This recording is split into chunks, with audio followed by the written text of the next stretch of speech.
लोग संतुष्ट हैं उस सवाल के जवाब से जो वीके सिंह साहब खुद सामने आकर बता रहे हैं कि उस रात खूनी झड़प कैसे हुई, कैसे टेंट पे वहां हटाने गए थे, आग लगी जिसकी वजह से ये बवाल गया।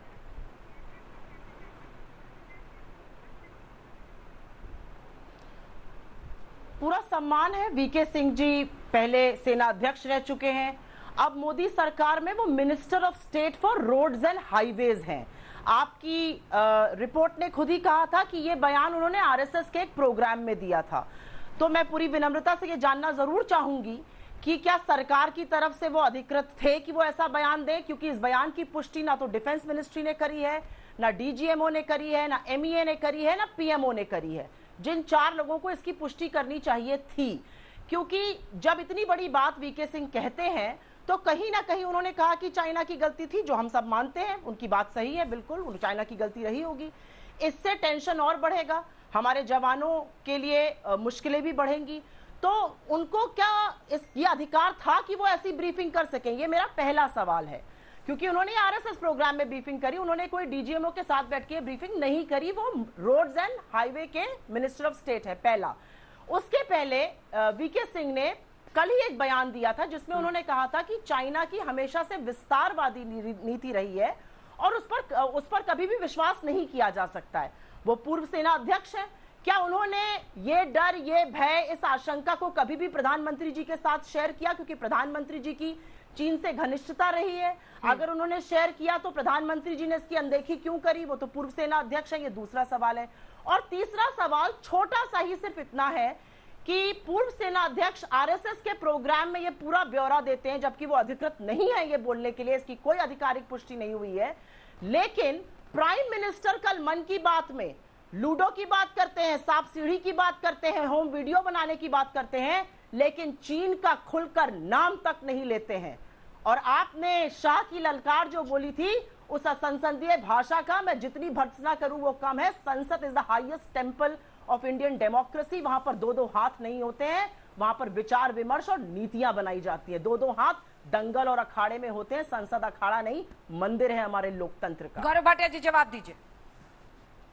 तीनों देखिए, मंदिर है लोकतंत्र में, वहां चर्चा होती है कह रही हैं, लेकिन मैं याद दिलाता हूं इनको, एक अपरिपक्व बालक अपनी सीट छोड़ के प्रधानमंत्री जी के गले लगने के लिए उठ गया था, लेकिन मन में इतना मैल है कि वो कहता है सरेंडर मोदी।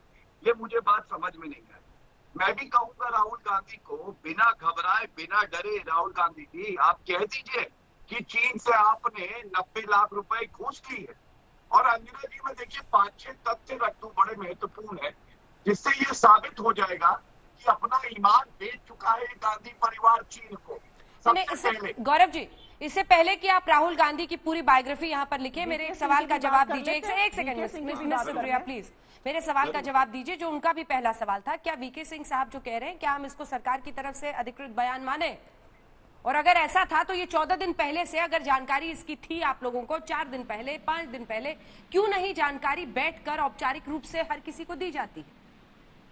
नहीं अंजना जी, देखिए वीके सिंह जी जब कोई बात कहते हैं, वो पूर्व सेना अध्यक्ष भी रहे, बड़ी जिम्मेदारी से कहते हैं, और जो बात उन्होंने कही है उससे तो देश का मनोबल बढ़ता है। तो ये सवाल कि वो अधिकृत थे कि नहीं थे, मैं समझता हूँ कोई औचित्य नहीं रखता है। हमारी सेना का मनोबल बढ़ रहा है और उन्होंने तथ्यात्मक रूप से सही बात ही कही होगी। दूसरी बात, जब मैं भी पूछ सकता हूँ कि राहुल गांधी सरेंडर मोदी कहते हैं, देश का प्रधानमंत्री कहाँ छुप गया है, डरो मत, बाहर निकलो, क्या सोनिया गांधी और कांग्रेस पार्टी ने उन्हें अधिकृत किया है या नहीं? तो ये सब सवालों से पहले जो मैं बात कहने जा रहा हूं, मुझे थोड़ा समय दे दीजिए, मैं अपनी बात रख लूं। जब से ये प्रकरण हुआ, कांग्रेस पार्टी एक ऐसी पार्टी है जिसने देश की सेना का अपमान किया। सोनिया गांधी ने चीन की निंदा अभी तक क्यों नहीं करी खुले लफ्जों में? दूसरी बात, चीन से 90 लाख रुपए घूस ली कि नहीं ली, अभी तक चुप्पू गांधी मैं इसलिए कह रहा हूँ, वो बोलते ही नहीं आजकल अंजना जी इस पे, 90 लाख रुपए घूस ली कि नहीं ली।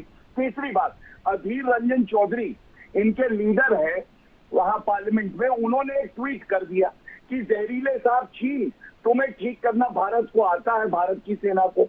वो ट्वीट डिलीट क्यों हुआ, ये कृपया करके बता दीजिए। चौथी बात, राहुल गांधी जब डोकलाम में चीनी सेना को सबक सिखा रही थी हमारी वीर सेना, तब राहुल गांधी छुप छुप के मिल रहे थे। और जब पकड़े गए तो सुरजेवाला का बयान आया, सुरजेवाला जी ने कहा कि ये खबर झूठी है। फिर उसके बाद जो है सबसे पकड़ा गया, माना उन्होंने मिले। ये सब कुछ क्या दिखाता है कि इनको भारत से प्रेम नहीं है, इनको चीन के 90 लाख रुपए। मेरे दूसरे सवाल का आपने जवाब दिया क्या? क्योंकि मैंने सुना नहीं सर। मेरे दूसरे सवाल का आपने जवाब दिया? अगर ये जानकारी थी तो आपकी सरकार औपचारिक रूप से क्यों नहीं मीडिया के जरिए सबको देती है? क्यों ऐसे ऐसे ग्रे एरियाज छोड़े जा रहे हैं जिसकी वजह से अटकलें लगाई जा रही हैं?